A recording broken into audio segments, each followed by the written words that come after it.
एक तरफ हमारे देश के प्रधानमंत्री देश में भ्रष्टाचार और काला धन खत्म करने के लिए बड़े बड़े प्रभावी कदम उठा रहे हैं, तो वहीं दूसरी ओर उन्हीं की सत्ता वाली महाराष्ट्र सरकार ने राज्य में जनता के खून पसीने की कमाई से बने 13,000 करोड़ रुपए का नागपुर के कोराडी स्थित देश का सबसे महत्वाकांक्षी मेगा पावर प्रोजेक्ट भ्रष्ट तंत्र की बलि चढ़ने की वजह से भंगार और जहरीली प्रदूषण का पर्याय बन चुका है। हजारों करोड़ रुपए खर्च कर पर्यावरण पूरक उच्च तकनीक से बनाए गए इस मेगा पावर प्रोजेक्ट का ऐश हैंडलिंग प्लांट 1 वर्ष में ही खराब होने से इस प्लांट से निकलने वाली हजारों टन राख हवा में उड़ रही है या फिर जहां रास्ता मिल रहा है वहां से प्लांट में बिखर रही है। इतनी खराब परिस्थिति होने के बावजूद महाराष्ट्र सरकार की महानिर्मिति ने इस प्रोजेक्ट को कंप्रेशन सर्टिफिकेट देते हुए ऐश हैंडलिंग प्लांट बनाने वाली लैंडको कंपनी को 1300 करोड़ रुपए का भुगतान कर दिया है। देखिए कैसे कोराडी का कुल 1980 मेगावाट का पावर प्लांट कैसे उगल रहा है हजारों टन जहरीली राख। यह है नागपुर के कोराडी में स्थित 660 मेगावाट की 3 बड़ी यूनिट वाला देश का सबसे महत्वाकांक्षी और 13,000 करोड़ रुपए का सबसे बड़ा सरकारी पावर प्रोजेक्ट। 2 वर्ष पहले जब देश के प्रधानमंत्री नरेंद्र मोदी नागपुर आए थे, तब उन्होंने इस प्रोजेक्ट को देश का सबसे बड़ा इको फ्रेंडली प्रोजेक्ट बताने के साथ ही इसे पावर जनरेशन के क्षेत्र में मील का पत्थर बताया था। यह प्रोजेक्ट इसलिए भी खास है क्योंकि इस 13,000 करोड़ रुपए के प्रोजेक्ट में 1,300 करोड़ रुपए की लागत से ऐसी एडवांस ESP टेक्नोलॉजी लगी है जिस टेक्नोलॉजी से हर रोज पावर प्लांट से निकलने वाली हजारों टन जहरीली और प्रदूषित राख हवा में न उड़ते हुए या किसी अन्य जगह न बिखरते हुए एक विशेष पद्धति से एयर फैन के प्रेशर से पाइप के माध्यम से एक टैंक में जमा की जाती है और फिर उसे पानी के साथ ऐश पॉन्ड में छोड़ा जाता है, जिससे यह राख आसपास के वातावरण में नहीं फैलती और इससे प्रदूषण कम से कम होता है। महानिर्मिति के इस महत्वाकांक्षी प्रोजेक्ट के लिए प्रदूषण रोकने वाले 1,300 करोड़ रुपए के इस ESP प्लांट का निर्माण देश की सबसे बड़ी कंपनियों में से एक लैंडको इंफ्राटेक लिमिटेड ने किया है। अब आपको दिखाते हैं इस प्रोजेक्ट के इको फ्रेंडली ESP प्लांट का हाल। जी, जिस जगह से आप राख का गुबार निकलते देख रहे हो, यही है 1,300 करोड़ रुपए का वह ESP प्लांट जो इको फ्रेंडली है। रोज इसी तरह से इस ऐश हैंडलिंग प्लांट से हजारों टन ऐश जहां जगह मिले वहां से गुबार के रूप में निकलती है और पावर प्लांट में जमा हो जाती है।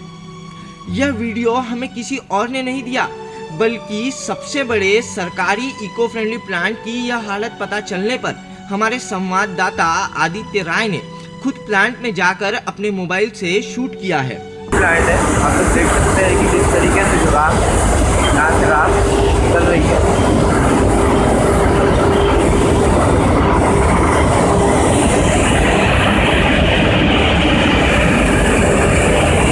पावर प्लांट में हर जगह 4 से 5 फीट जमी राख को देखकर अंदाजा लगाया जा सकता है कि यह इको फ्रेंडली प्लांट कितना कारगर है और कितना काम कर रहा है। इतना ही नहीं तो ESP के अलावा 172 हेक्टेयर में फैले इस मेगा पावर प्लांट में हर जगह राख ही राख का अंबार लगा हुआ है। ऐश हैंडलिंग प्लांट से राख ऐसे बाहर आती है जैसे मानो ज्वालामुखी से धुआं निकलता है और बची हुई सैकड़ों टन फ्लाई ऐश चिमनी में एयरबैग न लगे होने से उड़कर हवा को प्रदूषित कर रही है। रोज इस इको फ्रेंडली प्लांट में पर्यावरण को दूषित और जहरीला बनाने वाली इतनी राख जमा हो जाती है कि उसे उठाने के लिए कई मजदूर लगाए जाते हैं और फिर ट्रैक्टर के माध्यम से यह राख ऐश पॉन्ड तक पहुंचाई जाती है या फिर अवैध तरीके से ईंट भट्टे वालों को बेच दी जाती है।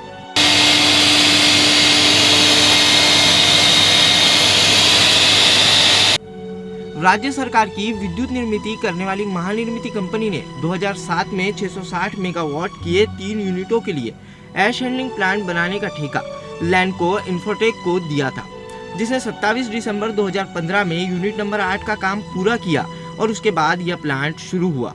इसके बाद लैंडको ने 9 और 10 नंबर यूनिट का काम भी चरणबद्ध तरीके से पूरा किया। वीडियो में आपने जिस जर्जर और भंगार ESP का वीडियो देखा है वो यूनिट नंबर 8 का ही है।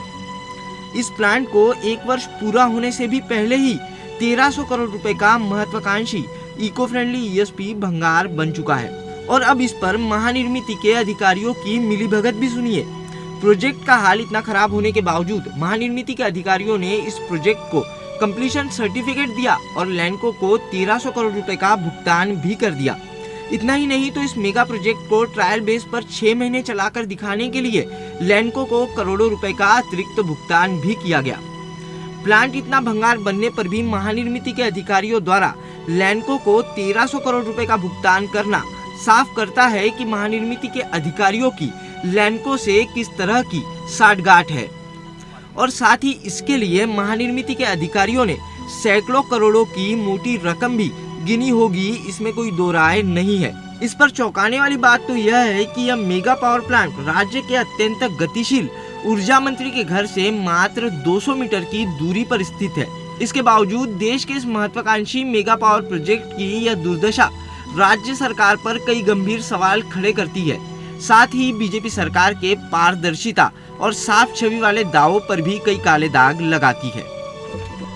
एक तरफ हमारे देश के प्रधानमंत्री देश से भ्रष्टाचार और कालाधन खत्म करने के लिए कई बड़े और प्रभावी कदम उठा रहे हैं, तो दूसरी तरफ उन्हीं की सत्ता वाली महाराष्ट्र सरकार के राज्य में भ्रष्टाचार की वजह से 13,000 करोड़ रुपए का देश का सबसे बड़ा पावर प्रोजेक्ट भंगार बन चुका है। और इस पर चौंकाने वाली बात तो यह कि यह पावर प्रोजेक्ट राज्य के ऊर्जा मंत्री के घर से मात्र 200 मीटर की दूरी पर स्थित है।